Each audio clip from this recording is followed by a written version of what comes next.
Hey guys, welcome back to my channel AR anime world. और I hope आप सभी लोग बहुत अच्छे होंगे। तो आज मैं एक्सप्लेन करने जा रहा हूँ बुक ऑफ एस्पर का एपिसोड 457 जो कि नोवेल बेस्ड होने वाला है। और अगर आपने इसके पीछे के एपिसोड नहीं देखे हैं तो जाओ मेरे चैनल पर और देखो जाके। जो ये वीडियो होगी बिना पिक्चर्स की होगी। बहुत सारे लोग कह रहे थे कि बिना पिक्चर के अपलोड करो, तो आज मैं इसीलिए बिना पिक्चर्स के अपलोड कर रहा हूं। और अगर आप लोगों को नहीं समझ में आता है तो कमेंट कर देना, तो फिर मैं कल से वैसे ही बनाऊंगा दोबारा से फोटोज के साथ में। तो बिना किसी देरी के इस वीडियो को स्टार्ट करते हैं। तो हमने हमारे पिछले एपिसोड में देखा था जो जू फैन होता है वो गैंगर और जूयर के बारे में बता रहा था। जब वो सारी बातें कुईलैंग और यूलिंग सुनते हैं तो उनको अपने ऊपर शर्म आ रही थी और वो अपने ऊपर बहुत ज्यादा रिग्रेट कर रहे थे। और वो दोनों ही सोच रहे थे अगर हम लोग जूफैन की बात पहले ही सुन लिए होते, आज ये सब कुछ नहीं हुआ होता। जो उनके बेटे हैं वो मरने की हालत में नहीं होते, आज वो पूरी तरीके से ठीक होते। हालांकि जूफैन ने एक चेहरा होने का नाटक किया और इन दोनों को प्रशिक्षित किया जो कुत्ते जैसे आंखों वाले और कम आंखों वाले थे। और तभी अचानक से एक भारी सी आवाज सुनाई देती है। फिर वो कहता है, बटलर जूफैन, जब आप सब कुछ जानते थे तो आपने उस समय ऐसा क्यों नहीं किया। और जो ये कह रहा था उसका कायर चेहरा भूला लग रहा था, पर उसने जूफैन के दिल में छोटे जियो को नष्ट कर दिया।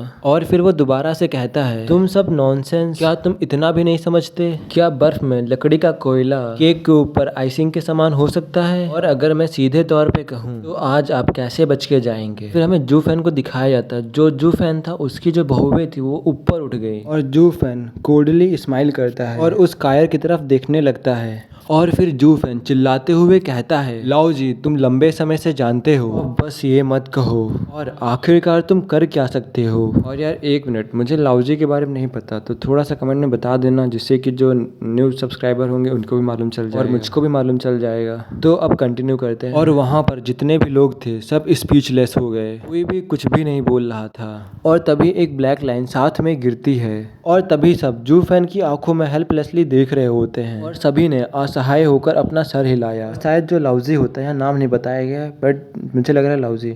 और जो लाउजी होता है वो कहता है, जो जूफैन है वो वास्तव में बहुत मनमौजी है। और जूफैन ने इन दोनों को बचाने और ना बचाने के लिए कई मोड़ और बदलाव किए थे। और जो लाउजी होता है वो यह सब कुछ कह करके वो एक उत्साह से भरा हुआ था। अगर ओरिजिनली देखा जाए तो जी वो ये था, उसने जूफैन को सब कुछ करने दिया। और जो जूफैन था वो सिर्फ कुईलैंग और यूलिंग को जीतना चाहता था अपने खुद के यूज के लिए। और जो जूफैन ने किया है वो किसी फोर्स के अटैक करने से बेहतर है। और हाँ, उसको ये सब करने में थोड़ी सी प्रॉब्लम भी हुई बट ये नहीं टूटा और लास्ट में जूफैन सेवियर बन गया। और बाद में वो सोचने लगा कि यूटिलिटी रूम में रहना अच्छा होगा और वहाँ पर उससे बात करने के लिए वो लिटिल ओल्ड मैन भी है। और जूफैन बिल्कुल भी मैरिड के बारे में नहीं सोचना चाहता था और जूफैन ने अपने लिए एक रास्ता बना लिया था। और अगर जूफैन को इसका पछतावा हो तो क्या होगा? और लाओजी दोबारा से कहता है, लोगों को हमेशा एक से ज्यादा रास्ते छोड़कर जाना पड़ता है और इसलिए उस समय पर जूफैन ने कुईलैंग और यूलिंग के लिए साफ शब्द छोड़े। और जूफैन को पता था कि ये दोनों लोग कुईलैंग और यूलिंग बिल्कुल भी ये सब कुछ नहीं समझेंगे और बाद में इनकी हेल्प करना वो एक इंट्रोडक्शन होगा। और इन्हें बताओ, चाहे ये देखें और या ना देखें, सिर्फ और सिर्फ इनका समूह हुआंग तिंगड़ा के लिए उड़ान भर सकता है। और अगर ये सब लाओ तुजो के बैनर में इकट्ठा हुए हैं तो तुम लोगों का IQ इतना अच्छा नहीं है कि तुम दूसरे लोगों को लीड कर पाओ और इसीलिए तुम लोग सभी के ऊपर विश्वास कर लेते हो और सभी का कहना मानने लगते हो। और फिर वो दोबारा से जूफैन के बारे में बताता है, जो जूफैन था वो हाउसन मौसोलियम इसलिए गया था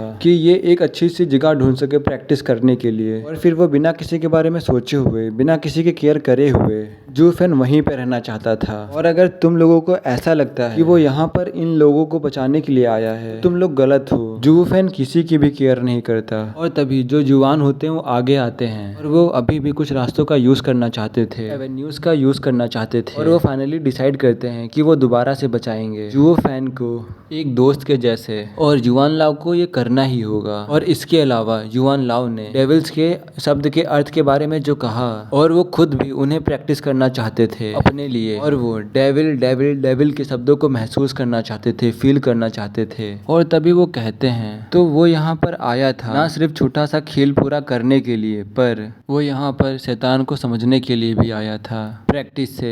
और वो दोबारा से कहते हैं डेथ के साथ ब्रीडिंग होना मतलब मृत्यु के साथ प्रजनन, पुराने डीमन के साथ के लाइफ में नए शैतान के अंकुर को मतलब नए डेविल के सीडलिंग को जन्म देना इंटरेस्टिंग है। फिर हमें बताया जाता है एक हल्की सी चाप, एक हल्की सी आवाज या फिर कह सकते हो एक हल्की सी आर्क जूफेन के माउथ से कोने से निकली जूफेन और फिर धीरे धीरे चलने लगता है और तभी गैंगर और यूयर के बेड के बीच में पहुंच जाता है और फिर हल्के से उन दोनों की कलाइयों को पकड़ लिया। और फिर जो फेयर्स डेमन होता है वो जूफेन से कहता है क्या तुम कोई मेडिसिन यूज करना चाहते हो, लेकिन ऐसा लगा कि वो एक इशारा सा कर रहा हो और जो उसकी आंखें थे वो होप से भर गई थी, आस से भर गई थी। और जो कुइलिंग और जूलिंग थे उन्हें कुछ समझ में नहीं आ रहा था, वो सिर्फ जूफेन की तरफ नर्वस से देख रहे थे और उन्हें कोई भी नहीं जानता था कि वो आखिरकार सोच क्या रहे हैं। और जो जूफेन होता है वो हेल्प नहीं करता है बट हंसने लगता है और हल्की सी आवाज में कहता है सबसे पहले इनको उठने दो और फिर तुम लोग देखना ये दोनों इमोर्टल्स हैं हमारे सामने बोलने लगेंगे। जैसे ही जूफेन ने ये बोला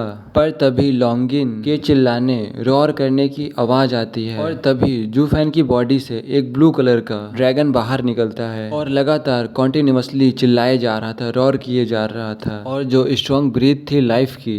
और वहाँ पर जितने भी लोग प्रेजेंट थे कुछ समय के लिए स्पिरिट को महसूस नहीं कर पा रहे थे, फील नहीं कर पा रहे थे और उन सबकी जो बॉडी थी वो बॉयल हो रही थी। और जो क्विलिंग और जूलिंग थे वो जूफेन के द्वारा इंजर्ड हो गए थे, घायल हो गए थे। वो दोनों भी स्पष्ट रूप से सहन कर रहे थे इन सब चीज़ों को और वो दोनों जो होते हैं वो कुछ भी नहीं कर पाते हैं और सरप्राइज्ड हो जाते हैं और वो सभी लोग कह रहे होते हैं आखिरकार ये है क्या।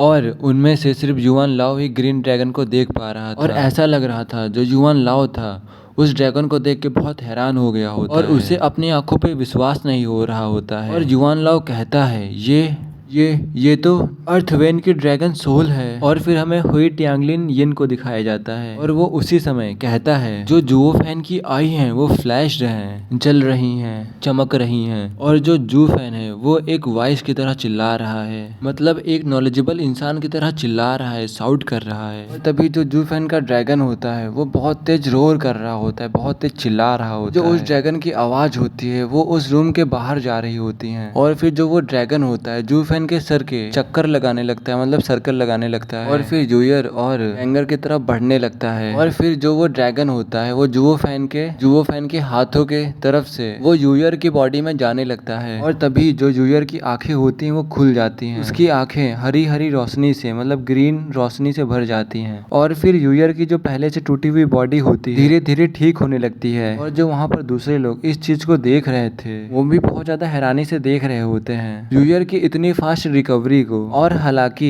जब यह आवश्यक था तब बरकरार था और वो किसी भी इंजर्ड ट्रैश को सफर नहीं करवाना चाहता था। और ये सब कुछ देख के जो क्विलिंग और जूलिंग थे वो दोनों ही बहुत ही ज्यादा सरप्राइज थे। उन दोनों को जूफेन की आंखों में देखने से लग रहा था कि वे किसी भगवान को आते हुए देख रहे हों, किसी गॉड को आते हुए देख रहे हों। और वो सब देखने से बिल्कुल भी अनरीजनेबल नहीं लग रहा था। और फिर जो जूफेन होता है वो यूयर की इंजरी को ठीक कर देता है और फिर ड्रैगन सोल को यूयर की बॉडी से निकाल लेता है। और जो ड्रैगन सोल होती है यूयर की बॉडी से स्विम करते हुए गैंगर की बॉडी में चली जाती है। ये सब कुछ बिल्कुल वैसा ही हो रहा था जो पिछली बार हुआ था यूयर के साथ। और गैंगर की भी आंखें अचानक से खुल जाती हैं और उसकी भी आंखें चमकने लगती हैं ग्रीन कलर में। और जो जूफेन होता है उसको भी ठीक कर देता है। और उन दोनों को ठीक करने के बाद जूफेन एक लंबी सी सांस लेता है और दोबारा से जूफेन उस ड्रैगन को कंट्रोल करता है और उनकी बॉडी में फिर से एंटर कर देता है। और इस बार जो उनकी बॉडी थी वो बच्चे के समान हो गई। जो उन दोनों की स्किन थी वो सॉफ्ट एंड वाइट हो गई थी। और फिर जो वो दोनों होते हैं वो ठीक हो जाते हैं। जो जूफेन होता है वो उन दोनों को देख रहा होता है और वो दोनों ही शांति से सो रहे होते हैं। और फिर हमें क्विलिंग और जूलिंग के बारे में बताया जाता है। और जो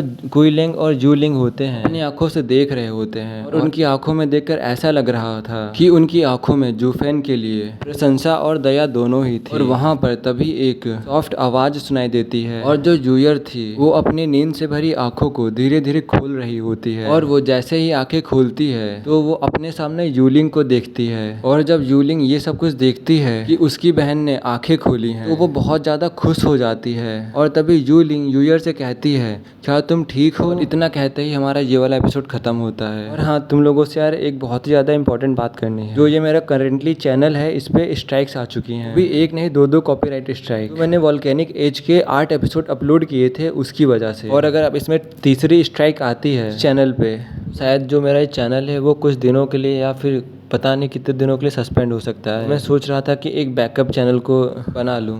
तो आप लोग इसके बारे में क्या सोचते हो, मुझे बनाना चाहिए या फिर नहीं? और जो मेरे 2000 सब्सक्राइबर हैं वो बस होने ही वाले हैं, तो यार जल्दी से कंप्लीट करा दो। और इस वीडियो को देखने के लिए बहुत बहुत थैंक यू। और जो इसका आगे का नेक्स्ट पार्ट है वो कल सुबह नहीं आ पाएगा, क्योंकि कल बुक ऑफ एस्पर का न्यू चैप्टर आएगा, तो कल मैं उसको ही एक्सप्लेन करूँगा। तो अब मिलते हैं नेक्स्ट वीडियो में, तब तक के लिए बाय बाय, गुड नाइट।